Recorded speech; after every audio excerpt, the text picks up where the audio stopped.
మీకు ఏదన్నా ఆధారం పబ్లిక్ గా బాబు గారు లేకపోతే ఇక్కడ ఎంపీలుగా నేను లేకపోతే అనకాపల్లి ఎంపీ రమేష్ గారు లేకపోతే ఇక్కడ ఎమ్మెల్యేలు పల్లా శ్రీనివాస్ గారు పంచకల్ రమేష్ గారు ఏదైనా వచ్చి ఎప్పుడన్నా ఎక్కడ అన్నారా? ఏ ఆధారం లేకుండా ఇంగ్లీష్ మీడియా అట్లా రావడం అనేది చాలా ఇర్రెస్పాన్సిబుల్ గా భావిస్తున్నాను. ఎందుకంటే ఇది చాలా మంది జీవితాలకి ముడిపడిన సమస్య. అంత ఈజీగా లైట్ గా వాళ్ళు రాయడం అనేది కరెక్ట్ కాదు. సో దాని మీద చర్యలు కూడా మేము తీసుకుంటాం. ఎందుకంటే మిస్ఇన్ఫర్మేషన్ స్ప్రెడ్ చేయడం అది కూడా అందరికీ మనందరికి కోరేది ఏంటి?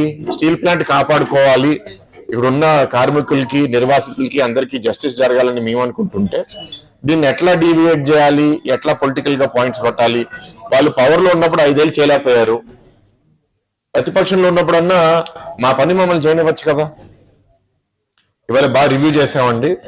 వాళ్ళని కోరింది కూడా ఏంటంటే లాభాల లోపలికి స్టీల్ ప్లాంట్ ని ఎట్లా తీసుకుని రావాలి, ఆ విధంగా మనం ఎట్లాంటి సహాయం రేపు కేంద్ర మంత్రిని మనం అడగాలి.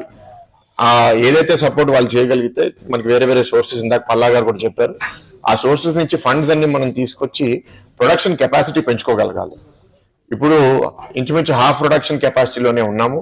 ఫుల్ కెపాసిటీకి వెళ్తేనే మనకి మంచి లాభాలు వస్తాయి, మనం ఈ అప్పు కూడా తీర్చుకోగలుగుతాము. అండ్ ఆ ప్రైవేటైజేషన్ డిస్కషనే ఆగిపోతుంది. అప్పుడు ఇక్కడ అన్ని సమస్యలు, జీతాల సమస్యలు అవనివ్వండి లేకపోతే నిర్వాసితుల సమస్యలు అన్ని మనం పరిష్కరించగలుగుతాం.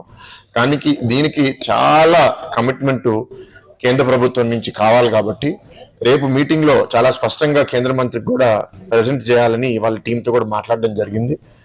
మనం రేపు ఈ సహాయం కేంద్ర ప్రభుత్వం ఇచ్చిన తర్వాత ఎట్లాంటి లాభాలు రాబోతున్నాయి, అప్పు ఎట్లా ఇవ్వబోతున్నాం అనే నమ్మకం మనం సృష్టించగలిగితే ఇంకా మనకి తొందరగా సహాయం వస్తుందని నేనైతే నమ్ముతున్నాను.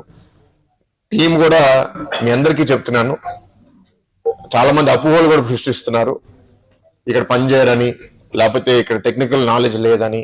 అది మాత్రం మీటింగ్ లో నాకు అర్థమైంది ఏంటంటే అక్కడ ఉన్న కొందరు హెచ్ఓడీస్ కూడా చాలా కమిటెడ్ గా ఉన్నారు. అండ్ ఈ ప్లాంట్ లో వర్కర్స్ కూడా చాలా బాగా పనిచేస్తున్నారని ఒక బయట నుంచి వచ్చిన ఆఫీసర్ కూడా చెప్పారంటే నాకు చాలా సంతోషంగా ఉంది. మనం దీన్ని ఇంకా